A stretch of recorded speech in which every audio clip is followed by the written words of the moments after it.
Friends, तर स्वागत आहे तुमचं आपल्या आजच्या नवीन व्हिडिओमध्ये. तर मी पूनम संगपाळ स्वागत करते तुमचं आजच्या आपल्या नवीन व्हिडिओमध्ये. तर आजचा व्हिडिओ आहे लग्नाचा. तर लग्नाच्या आधी तुम्हाला दाखवते आम्ही 2 दिवस ज्या रूममध्ये राहिलो. 2 दिवस आम्ही ज्या रूममध्ये राहिलो तो रूम तुम्हाला दाखवते.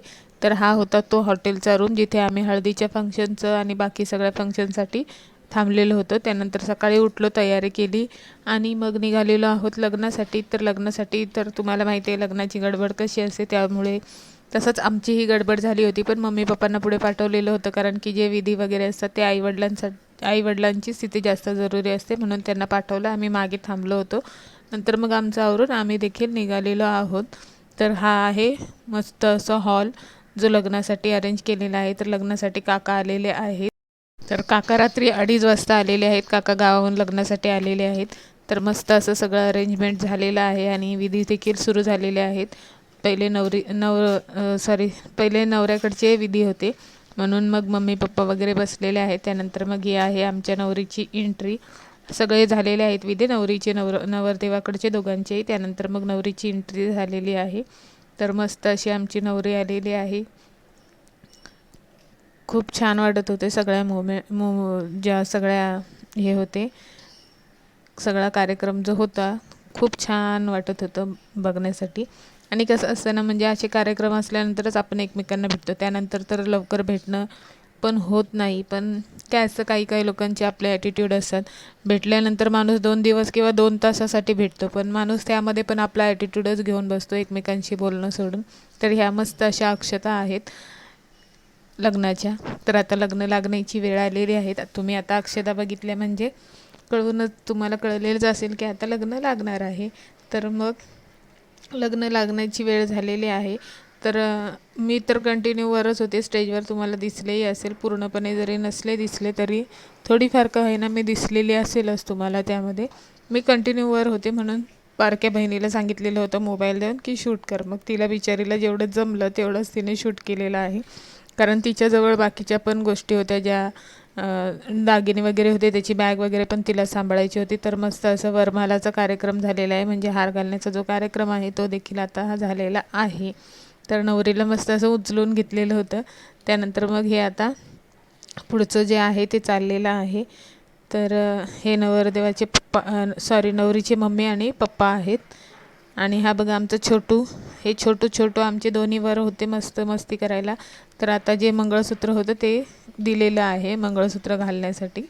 तर हे बघा घालून झालेलं आहे मंगळसूत्र देखील. आता पुढचे जे आहेत फेरे राहिलेले आहेत. तर तेही बघा नायरा बसलेली आहे आणि पप्पा तिथे उभे आहेत नायराजवळ. तर मस्त असा लग्नाचा कार्यक्रम होता.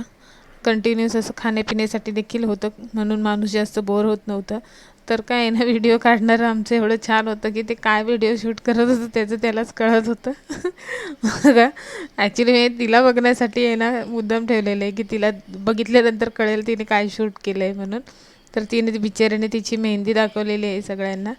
तर हे बघा तिची मेहंदी. त्यानंतर मग आता हे मंगळसूत्र वगैरे घालून झालेलं आहे आणि पुढची जे आहेत फेऱ्यांच्या विधी आहेत तर त्या करण्याची आता तयारी चाललेली आहे. तर त्याच्यानंतर मग पुढचे कार्यक्रम आहे. तर झालं असं ना, पुढचं मी सांगते कारण शेवटचा व्हिडिओ जास्त घेतलेला नाही. तर पुढे झालं असं की म्हणजे हा जो कार्यक्रम होता लग्न लागण्याचा, फेरे वगैरे हे सगळं झालं. ह्या कार्यक्रमाला सुरुवातच उशिरा झाली, त्यामुळे संपायला देखील उशीरच झाला. सगळ्या विधी ह्या शांतपणे पार पडल्या, चांगल्या पार पडल्या. पण त्याच्यानंतर जो पुढचा कार्यक्रम होता रिसेप्शनचा तो काहीच झाला नाही, कारण रिसेप्शनसाठी नवरा नवरी तयार व्हायला गेले आणि हॉलचं टायमिंग संपलेलं होतं, तेव्हाच बेल वाजायला लागलेल्या होत्या.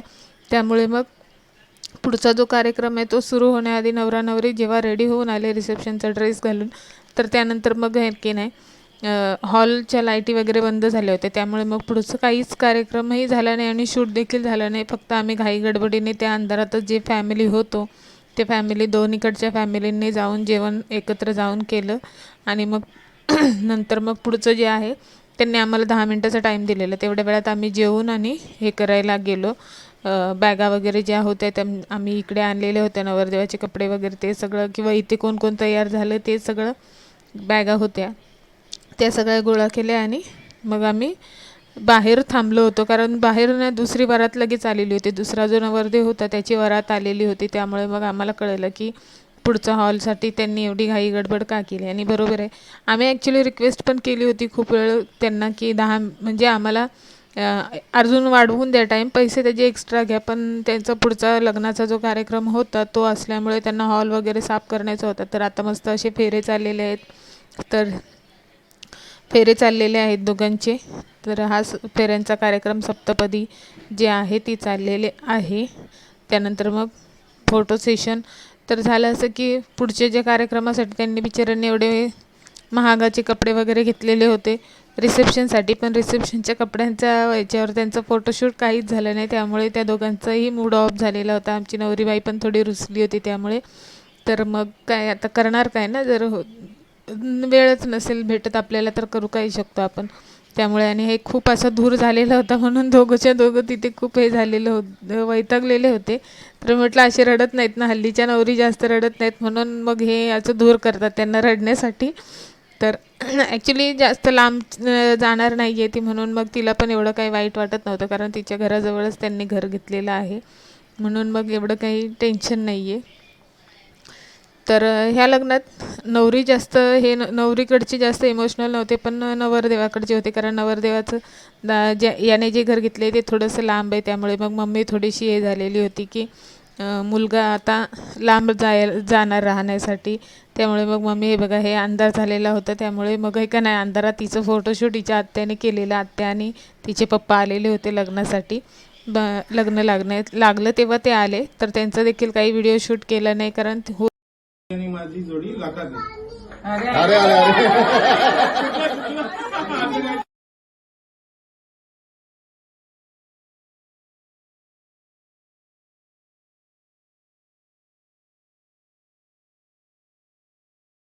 सोन्याचा चौथा अक्षरांचं नाव घेते, माल तुमचा.